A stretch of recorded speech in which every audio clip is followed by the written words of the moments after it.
Kalingap, welcome back to my YouTube channel. Magandang araw po sa lahat sa amanda ko kayo ng mundo naroroon ngayon. At ito nga guys, no, panibagong reaction tayo mga Kalingap dito kay Kalingap Jomar, no, at nagsalita na po siya sa mga tawag dito sa mga issue na naman dito sa Jomcar mga Kalingap, especially po kay Kalingap Jomar na syempre yung mga supporters or nagkukunwaring supporters, ganyan talaga mga Kalingap, pag ating pinapansin ay talagang nagpapansin po yung mga basher, no, at nadidistract lang po ang inyong pagmamaraton kasi nga nakapokus kayo sa mga issue. So ito mga Kalingap, no, syempre bago natin simulan ang ating reaction dito kay Kalingap Joms, no, sa kanyang live mga Kalingap ay syempre magsha-shoutout muna tayo sa ating founder Kuya Bal Santos Matubang, Ate Edna Vlogs, at Kalingap Rab, at sa lahat po ng mga nasalanding pad, ambassador, deputy at mga Kalingap Scouters. Mega love shoutout po sa inyong lahat. Ganon din po sa mga OFW, yung mga nandiyan po sa Pilipinas, mga mababait na sponsor na walang sawang sumusuporta po sa buong Team Kalingap, sa mga charity vlogger. Shoutout po sa inyong lahat. At syempre sa mga reactor, no, na nandito po sa Team Kalingap, Team Karipa, Team sa BIOS, ayan, shoutout po.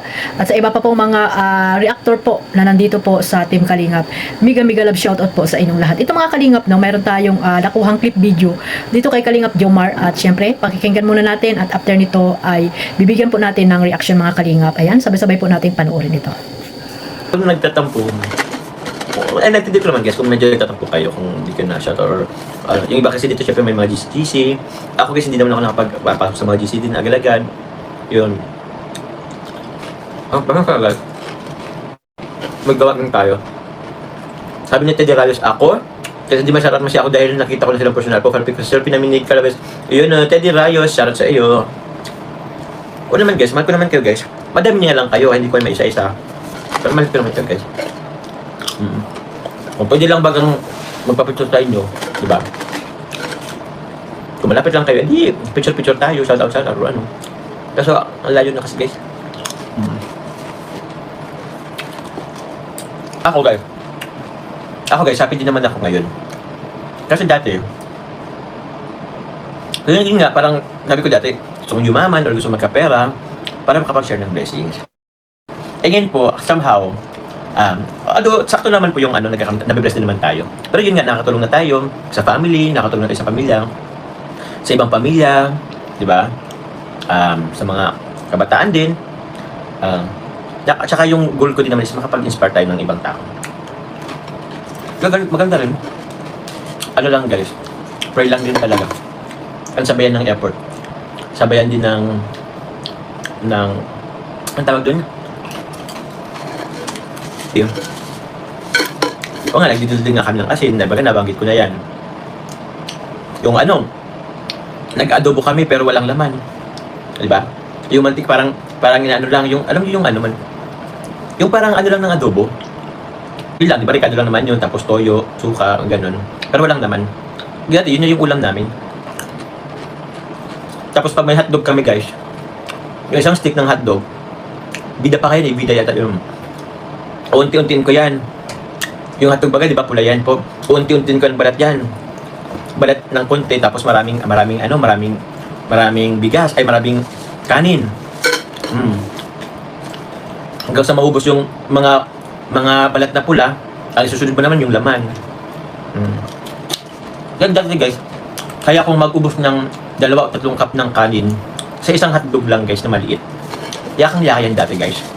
Kayang-kaya ng kabataan. Kaya ko pa naman ngayon.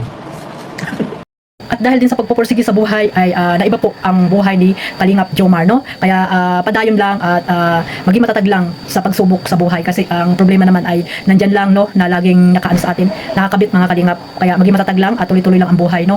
Life is short, gumawa tayo ng mabuti sa ating kapwa, at syempre para po mabuhay tayo, no, maging masipag magkaroon ng diskarte sa buhay, di ba, katulad ni Kalingap Joms, di ba, napakasipag at napakabait na bilang isang anak mga Kalingap.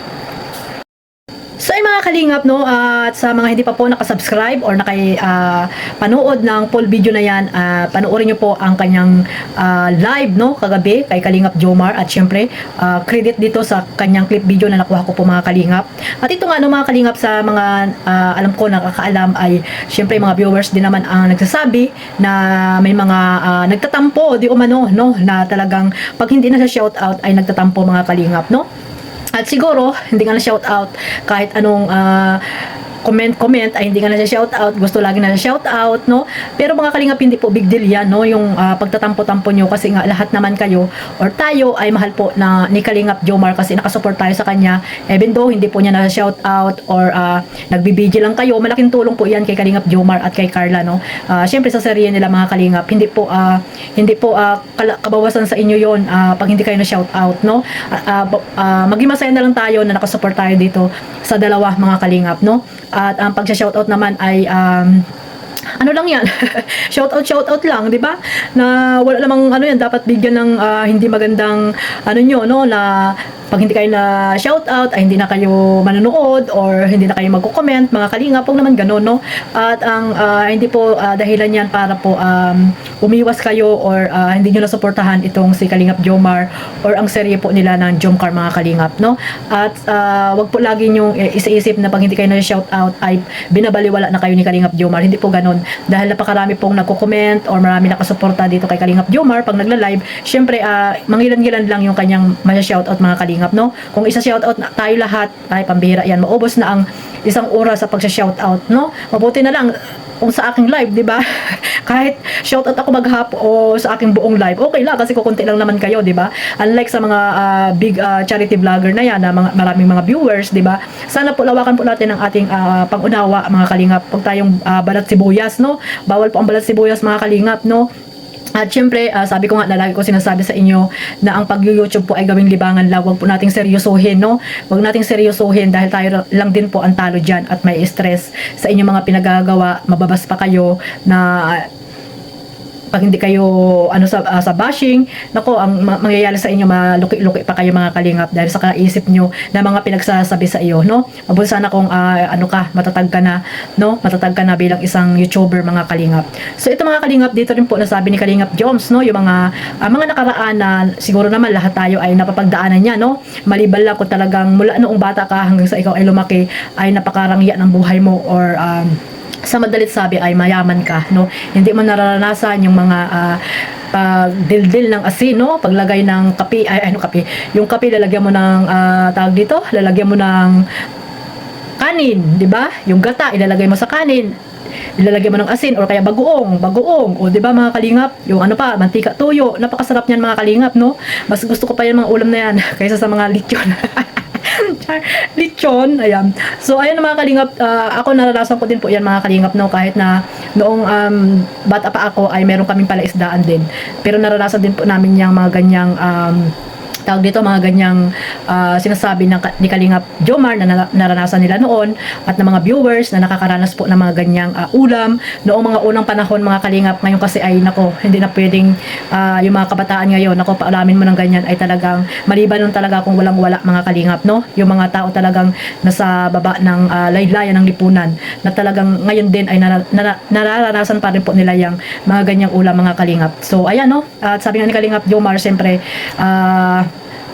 patagal ng patagal hanggang sa nagkaroon na tayo ng mga pagbabago sa buhay. Syempre, katulad ni Kalingap Joms, nakapunta ng Kalingap, no? May mga nagmamahal na mga supporters, sponsor, na iba po yung buhay nila, di ba? Sa pamamagitan po ng mga sponsor at syempre ng channel niya, mga Kalingap.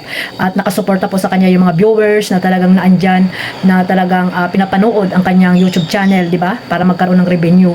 So, ayan po ang pinagbago ng kanyang buhay. Kaya, syempre, maraming salamat po sa Team Kalingap, lalo na po kay Kuya Bal, dahil talagang nabago po ang buhay nila, no? Yung mga nandiyan po, nandito po sa Kalingap na mga charity vlogger po at may mga content creator, yan mga kalingap. So ayan mga kalingap, no, sana po ay ang bawat isa ay suportahan na lang po at iwasan yung mga issue na hindi naman dapat gawing issue mga kalingap, no? Matagal na po yung mga paulit-ulit na issue. Kaya wag niyo na pong pansinin, no, mga kalingap. At ayun, no, nandito si Kalingap Jomar na talagang nakasupport po sa kay Kalingap Rab, 'di ba, kay Carla, no? Sana ay suportahan din po natin sila mga kalingap. At hanggang dito na lang po at hanggang sa muli ng aking reaction. Maraming salamat po sa walang sawang sumusuporta sa aking maliit na YouTube channel. At syempre, wag niyo pong kalimutan suportahan ang ating founder Kuya Bal Santos Matubang, Kalingap Rab, Ate Edna Vlogs, at syempre si Carla Tupular Vlog, Kalingap Edo, Kalingap Dan, at syempre ang puging si Kalingap Jomar. Suportahan po natin yung mga charity vlogger, mga ambassador, ayan, para po makatulong din po tayo sa kanila. Maraming salamat po. God bless us all. Mabuhay po ang Team Kalingap. Bye bye.